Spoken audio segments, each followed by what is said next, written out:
नीतीश कुमार जी किसी जाति के नेता नहीं हैं, जमात के नेता हैं जी। और यही कारण है कि आज बिहार ही नहीं देश में उनकी प्रशंसा हो रही है। समझिए कि बिल्कुल घटिया इतने बड़े पॉलिटिशियन हो करके और यह व्यू रखता हो कुंभ के बारे में। अरविंद केजरीवाल जब सीएम थे तो उनको बोलते थे ये कमीना है, इस तरह का बात कर रहे थे। तो क्या आप लोग इसी तरह के नेताओं को सीएम बनाते सर जो गाली देती हैं? तो इसको समाप्त करना चाहिए, जो ऐसी मानसिकता रखने वाले लोग हैं, तभी देश मजबूत होगा। और नमस्कार दोस्तों, राम राम सत श्री अकाल। मैं हूं सनी संतोष। दोस्तों आज हम हैं जदयू कार्यालय में और हमारे साथ हैं जो जदयू के प्रवक्ता हैं निभोरा प्रसाद यादव जी। चलिए मैं इनसे कुछ बातचीत करूंगा जो बिहार के मुद्दे पे, और इनसे जानने की कोशिश करूंगा कि इनका क्या विचार है इन मुद्दों पे। सर नमस्कार। नमस्ते सर, जैसा कि आपको पता है कि आपके कार्यालय के जस्ट बगल में मिलर ग्राउंड है और मिलर ग्राउंड में ही कुर्मी एकता रैली किया गया है जो बीजेपी के विधायक हैं मंटू पटेल जी उनके द्वारा। तो क्या यह सहमति से किया गया था एनडीए के घटक दलों द्वारा या उनका निजी है सर? देखिए, जातीय सम्मेलन सहमति से नहीं होता है नेताओं का। जी बिहार में बराबर कोई न कोई जाति सम्मेलन करता है। जी उसी प्रकार अपने जाति के में जागरूकता पैदा करने के लिए, एकता को मजबूत करने के लिए लोग सम्मेलन किया करते हैं। तो इन लोगों ने भी किया, जैसा कि हमने देखा चैनल पर आप इन लोगों के कि स्पष्ट किया उन्होंने कि जो हम लोग उपजातियों में बटे हैं जी वो सारे लोगों को संगठित करके मजबूत एक जाति कुर्मी जाति बनाने का काम करें। तो अच्छी बात है सर। ऐसा माना जाता था कि कुर्मी जो वोट है या कुर्मी बहुल जितने भी उनमें कास्ट बेसिस उप कास्ट हैं वो नीतीश कुमार के हैं, और ये जो कुर्मी एकता रैली जो बुलाया जा रहा है जो पटेल छात्रावास के अध्यक्ष हैं मंटू पटेल जी उनके द्वारा, और वो बीजेपी के विधायक हैं, क्या आपको ऐसा लगता है सर कि वो बीजेपी के इशारे पे कुर्मी वोटों को तोड़ने की कोशिश किया जा रहा और हो सकता है जदयू को तोड़ने की भी कोशिश चल रहा होगा? अब मैं नहीं जानता किसके इशारे पर है, लेकिन मैं इतना ज़रूर जानता हूँ जी कि बिहार के जितनी पिछड़ी जातियाँ हैं, जी जी दलित जातियाँ हैं, पासमानदा हैं, जी वो तमाम लोग नीतीश कुमार जी में आस्था व्यक्त करते हैं। सर, क्या जदयू के जो मेन अध्यक्ष पद पे हैं, क्या उनके बाद जो नीतीश कुमार हैं उनके बाद उनकी बेटे की एंट्री होने वाली है राजनीति में? नीतीश कुमार जी के बेटे प्रशांत, अबे तो उनसे न पूछिएगा भाई, निशांत जी का। तो निशांत जी से पूछिएगा ना। आपको तो कुछ जानकारी होगी सर। हम उनके मन की बात कैसे जानेंगे? एंट्री करेंगे नहीं करेंगे? और एक अभी ताज़ा बयान आ रहा था लालू प्रसाद यादव जी द्वारा कि कुंभ ये फालतू कुंभ है। उन पे जीतन राम मांझी का बयान आ रहा था कि कुंभ फालतू आपको नजर आ रहा है और चारा घोटाला फालतू नहीं है। इस पे क्या आपकी प्रतिक्रिया? परिपक्व पॉलिटिशियन है जी, और परिपक्व होने के बाद इस प्रकार कुंभ के बारे में बोलना हमारे जैसा व्यक्ति को बड़ी आश्चर्य लगा, क्योंकि हर व्यक्ति चाहे किसी जाति बिरादरी का हो, हिंदू हो या मुस्लिम हो, किसी धर्म के मानने वाले लोग अपने अपने धर्म में आस्था व्यक्त करता ही है। कहीं सार्वजनिक स्थलों पर पूजा न करे, लेकिन घर में तो जरूर करता है। अगरबत्ती जलाता है घर में, स्नान करके धूप करता है घर में। लालू यादव जी तो खैर इस मामले में ब्लाइंड है। मंदिरों में, मस्जिदों में साधुओं के साथ एक तांत्रिकों के बीच में स्वयं रहे हैं। पॉलिटिकल जेलसी के चलते अगर ये इस प्रकार कुंभ के बारे में बोलना तो बिल्कुल हिंदू के जो मानने वाले लोग हैं या जो ये कहिए कि इसमें आस्था व्यक्त करने वाले लोग हैं, उनके भावनाओं पर कुठारघात। सर, जीतन राम मांझी जब एनडीए से बाहर रहते हैं तो जब कभी मंदिर में जाते हैं तो उनको जब मंदिर जाते हैं तो उनके बाद जाने के बाद उनको मंदिर के धुलवा दिया जाता है। बट अभी जब वो एनडीए में हैं तो गंगा स्नान कर रहे हैं और बोल रहे हैं कि मैंने तो गंगा स्नान कर लिया है, बट आप कब करेंगे?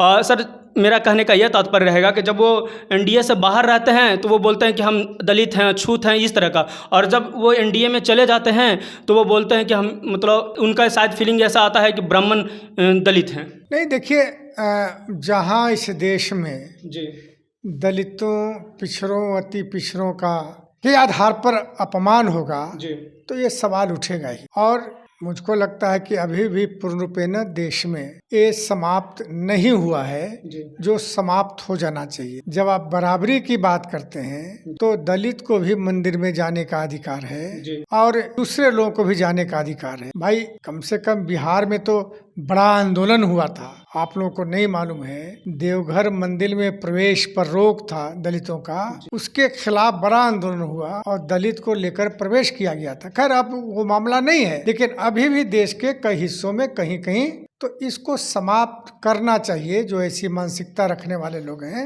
तभी देश मजबूत होगा। सर मेरे व्यूअर्स जो देख रहे थे वो कमेंट किए थे कि आप जाइएगा वहाँ पे तो एक सवाल रखिएगा कि क्या जीतनराम मांझी जब गए थे मंदिर में तो उनके लिए मंदिर धोया गया था, तो क्या वो अभी गंगा में स्नान करके आए हैं तो क्या गंगा को भी धोया जाएगा? गंगा का पानी तो बह गया जी, उसमें तो नहाया, गंगा का पानी बह गया ऐसे। अरे भाई तो गंगा जी उनसे अछूत नहीं हुए? कुंभ में आने दलित भी नहा रहे हैं, पिछड़े लोग नहा रहे हैं, सारे जो और कम्युनिटी के लोग हैं सारे लोग स्नान कर रहे हैं। अरे कोई पहचान रहा है कि उसमें कौन दलित है कौन क्या है क्या है? तो यही पहचान मंदिर में कैसे आ जाता है सर कि ये दलित है, इसको नहीं जाने देना चाहिए? मंदिर में अकेले जाते हैं इसीलिए पहचान हो तो मतलब अकेले जाएंगे तो वहाँ प्रताड़ित होना पड़ेगा, भीड़ के साथ जाएंगे तो प्रताड़ित नहीं होना अब पड़ेगा? वो मामला नहीं है प्रताड़ित वाला। जी जो भी प्रताड़ित करते हैं जी जी वो बिल्कुल हिंदुस्तान का जो व्यू है उसके खिलाफ काम करते हैं, ये नहीं होना। और सर अभी जो कुंभ में का प्रयागराज में काफ़ी मृत्यु हो चुकी थी, आंकड़ा तो शायद रियल बताया नहीं गया या कितना, ये मुझे पूरा उचित रूप से जानकारी नहीं है, पर इसी को देखते हुए ममता बनर्जी जो पश्चिम बंगाल के मुख्यमंत्री वो बोले कि ये कुंभ को लोगों ने मृत्यु कुंभ में बदल दिया है। नहीं, बहुत घिनौना घटिया शब्द उन्होंने कहा। कुंभ को मृत्यु कुंभ कहना, समझिए कि बिल्कुल घटिया। इतने बड़े पॉलिटिशियन हो करके और यह व्यू रखता हो कुंभ के बारे में, तो अब क्या कहा जा सकता है? ठीक है, घटनाएं हो गई, सरकार सतर्क भी रही, प्रशासन सतर्क भी रहा, इतनी भीड़ हो गई कि भीड़ में घटनाएं हो गई। आदरणीय मुख्यमंत्री जी ने तो मुआवजा देने की भी घोषणा किया और दिया भी, लेकिन यह शब्द बोलना बहुत घृणित शब्द है, ममता जी को नहीं बोलना चाहिए सब। और सर अभी एक दिल्ली में नवनिर्वाचित मुख्यमंत्री बने हैं रेखा गुप्ता जी, और उन पे आरोप लग रहा है कि वो गालीबाज हैं, बहुत गाली देती हैं। अरविंद केजरीवाल जब सीएम थे तो उनको बोलते थे ये कमीना है, इस तरह का बात कर रहे थे। तो क्या आप लोग इसी तरह के नेताओं को सीएम बनाते सर जो गाली देती हैं? देखिए, सबसे पहले तो उनको रेखा गुप्ता जी को बधाई जी मुख्यमंत्री बनने के लिए। जी अब मैं नहीं जानता हूँ कि गालीबाज है कि क्या है, वो बीजेपी के नेत्री रही हैं, बहुत अधिक हम उनके बारे में नहीं जानते हैं।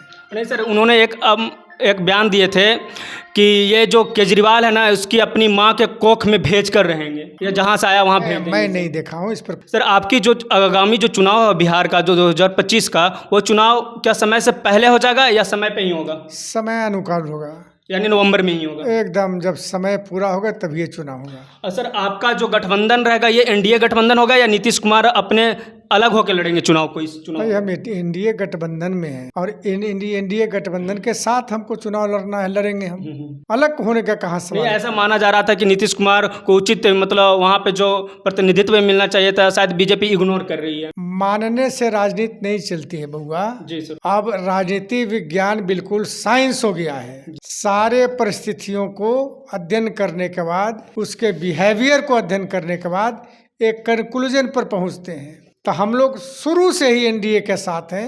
हाँ, बीच में 2 साल 3 साल भले ही अलग हो गए, तो जितना संबंध एनडीए के साथ हमारा मीठा रहा है, तो हम एनडीए के साथ बिल्कुल सहज महसूस करते हैं। और ये कहते रहें कि सीटों के लेकर झंझट है, तब विवाद है, सारे कहते रहें।